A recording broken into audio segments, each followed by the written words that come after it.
नमस्कार, जी न्यूज़ के digital platform पर आपका स्वागत है और मैं हूं आपके साथ शरद अवस्थी। भारतीय सिनेमा के इतिहास को उलटकर देखेंगे तो कम शब्दों में जीवन के बड़े बड़े फलसफों को पिरोना जिस गीतकार की सबसे बड़ी खासियत थी वो थे शैलेंद्र। भारी भरकम शब्दों का इस्तेमाल नहीं, फिर भी कही हुई बात सीधे सुनने वालों के दिल में उतर जाए, ये सरलता शैलेंद्र के गीतों की सबसे बड़ी पूंजी थी। किसी की मुस्कुराहटों पे हो निसार, किसी का दर्द मिल सके तो ले उधार, किसी के वास्ते हो तेरे दिल में प्यार, जीना इसी का नाम है। चार पंक्तियों में सारी जिंदगी के सफर को बयान करने का हुनर आज भी शैलेंद्र को हर दिल अजीज बनाता है। आज महान गीतकार शैलेंद्र जी का जन्मदिन है और उस महान गीतकार को याद करते हुए उनसे जुड़े कुछ अनसुने किस्से हम आपको सुनाएंगे। आज हम आपको बताएंगे राज कपूर से क्यों लेने पड़े थे शैलेंद्र को 500 रुपए उधार और किस तरह उन्होंने ये उधार चुकता किया। कैसे शंकर जयकिशन को लिखी शैलेंद्र की एक शिकायती चिट्ठी एक सुपरहिट गीत में तब्दील हो गई और भारतीय सिनेमा की किस सुपरहिट फिल्म के लिए शैलेंद्र ने मांगे थे हीरो से भी ज्यादा पैसे। लेकिन पहले जानिए आखिरकार किन परिस्थितियों में शैलेंद्र के अंदर गीतों की इतनी समझ पैदा हुई और कैसे वो एक रेलवे कर्मचारी से गीतकार बन गए। 30 अगस्त 1923 का दिन, यानी आज से ठीक 99 साल पहले पाकिस्तान के रावलपिंडी में शैलेंद्र का जन्म हुआ। उस दिन उनके पिता ने सारे इलाके में मिठाइयां बंटवाई थीं। लेकिन वक्त हमेशा एक सा नहीं रहता। वक्त बदला, परिवार की आर्थिक स्थिति खराब हुई और रावलपिंडी से शैलेंद्र का परिवार मथुरा आ गया, जबकि उनके पिता बिहार के रहने वाले थे। कहा जाता है इतनी अलग अलग भाषाओं और संस्कृतियों की समझ की वजह से ही शैलेंद्र के पास ना तो शब्दों की कमी थी ना ही विचारों की, और इसीलिए उनके गीतों में इतनी गहराई थी।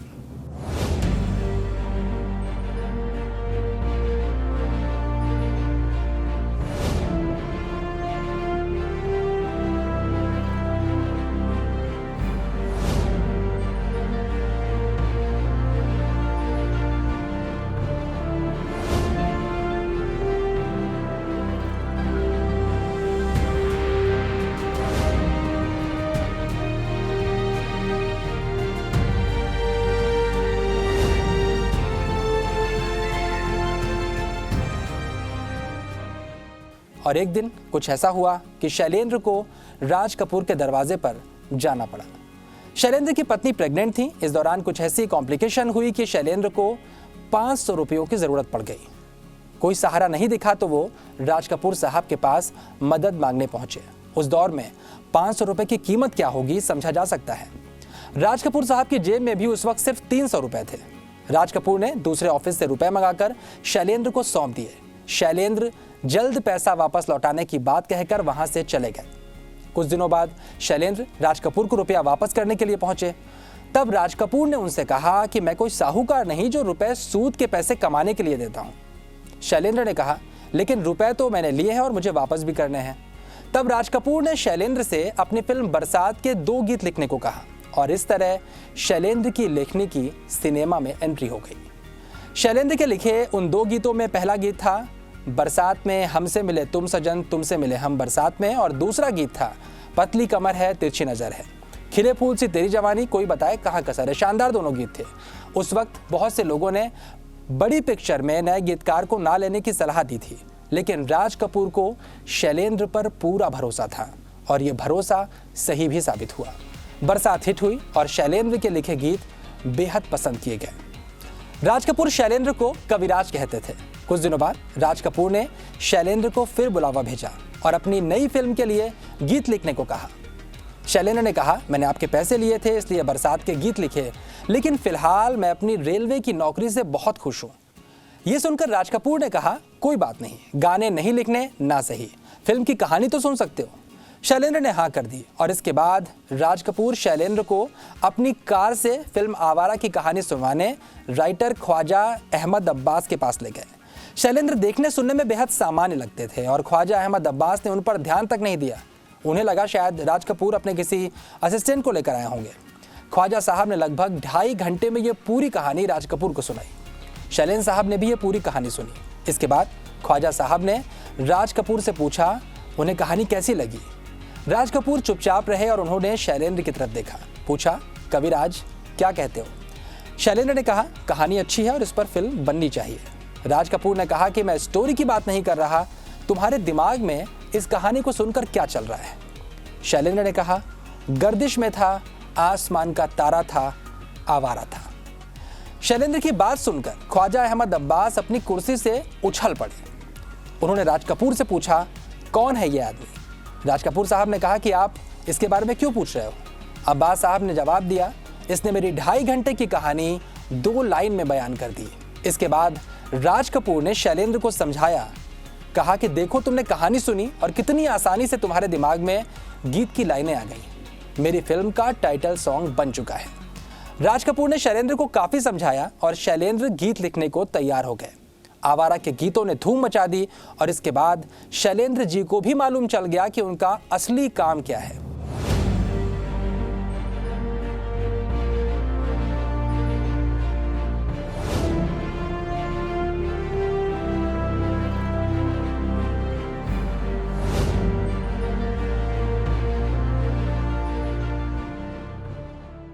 बहुत कम लोग जानते होंगे कि शंकर जयकिशन, हसरत और शैलेंद्र अक्सर साथ साथ बाहर घूमने जाया करते थे और कई बार आउटिंग में ही गीतों की धुनें और बोल तैयार होते थे।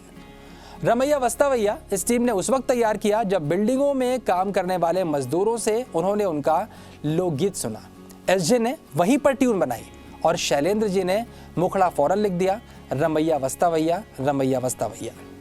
ऐसी ही कहानी श्री 420 के एक और सुपरहिट गीत की है। हुआ यूं कि एसजे के साथ शैलेंद्र और हसरत घूमने बाहर आए थे। एक खूबसूरत सी लड़की को जयकिशन बार बार मुड़कर देख रहे थे और शैलेंद्र ने फौरन इस सिचुएशन को बोलों में पिरो दिया। गीत तैयार हुआ, मुड़ मुड़ के ना देख, मुड़ मुड़ के।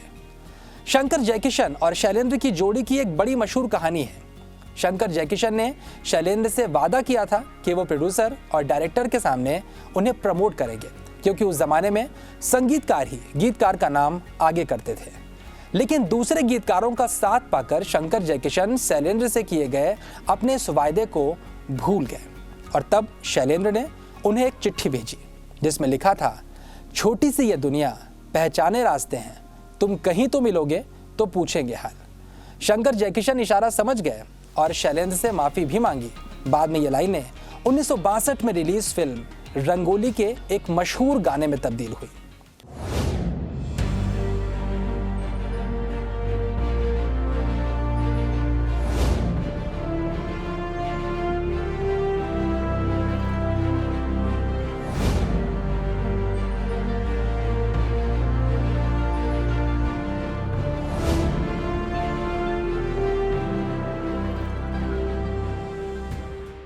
बंदिनी का संगीत एस.डी. बर्मन ने दिया था और उन्हीं के संगीत से सजी देव आनंद की गाइड में भी शैलेंद्र ने बोल दिए।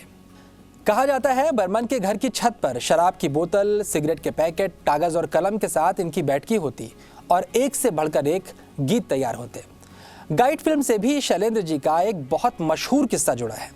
हुआ यूं कि एस.डी. बर्मन ने शैलेंद्र को फोन किया और उनसे कहा, फौरन आ जाओ, आपसे देव आनंद और उनके भाई विजय आनंद मिलना चाहते हैं। शैलेंद्र समझ गए बुलावा किस लिए आया है।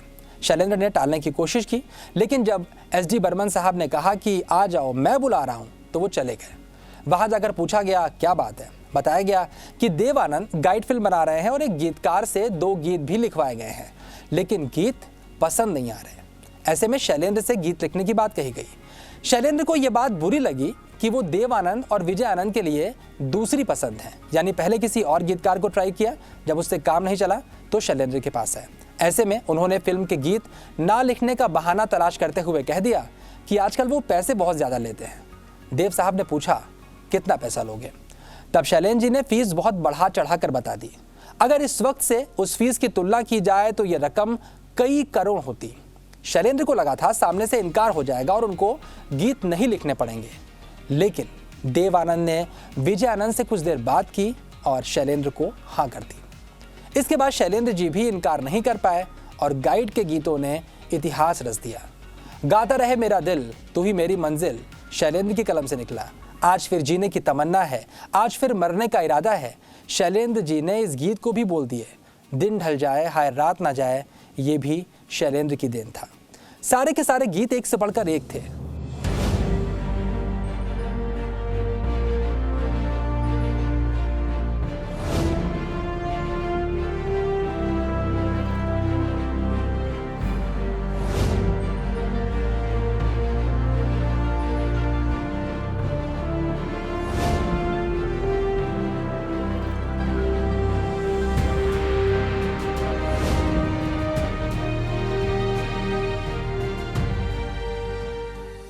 फिल्म के लिए शैलेंद्र ने काफी पैसा उधार भी लिया था। शैलेंद्र शराब पीने लगे, जिससे उनका लीवर डैमेज हुआ और बाद में ये जानलेवा भी साबित हुआ। 13 दिसंबर 1966 का दिन, वो अस्पताल में भर्ती होने के लिए जा रहे थे। तब उन्होंने चेंबूर की तरफ से जाने की जिद की। वो अपने सबसे खुशनुमा दिनों के साक्षी रहे आरके स्टूडियो को देखना चाहते थे। बड़ा अजीब संयोग है, अगले ही दिन फिल्म इंडस्ट्री में अपने मेंटर राज कपूर के जन्मदिन के रोज उनका इंतकाल हो गया। रुक गई वो कलम जिसने भारतीय सिने प्रेमियों को शानदार गीतों का नजराना पेश किया था। इसे भी एक विडंबना ही कहेंगे कि मौत के बाद उनकी फिल्म तीसरी कसम को नेशनल अवार्ड मिला और चर्चा में आने के बाद लोगों ने इस फिल्म को पसंद भी किया। महज 43 साल की उम्र में शैलेंद्र दुनिया छोड़कर चले गए। कुछ और वक्त मिलता तो न जाने कितने खूबसूरत नगमे उनकी कलम से निकलते, जिन्हें हम और आप गुनगुना रहे होते। शैलेंद्र को यहूदी, अनाड़ी और ब्रह्मचारी के गीतों के लिए सर्वश्रेष्ठ गीतकार का फिल्म फेयर पुरस्कार भी मिला। शैलेंद्र हमेशा अच्छे गीतों के कदरदानों के दिलों में जिंदा रहेंगे। फिलहाल मेरे साथ गीतकार शैलेंद्र की कहानी में इतना ही, लेकिन भारतीय सिनेमा की किसी और बड़ी हस्ती की अनसुनी कहानियों के साथ जल्द मुलाकात होगी। तब तक के लिए आप शैलेंद्र के गीतों को गुनगुना कर उन्हें याद कर सकते हैं।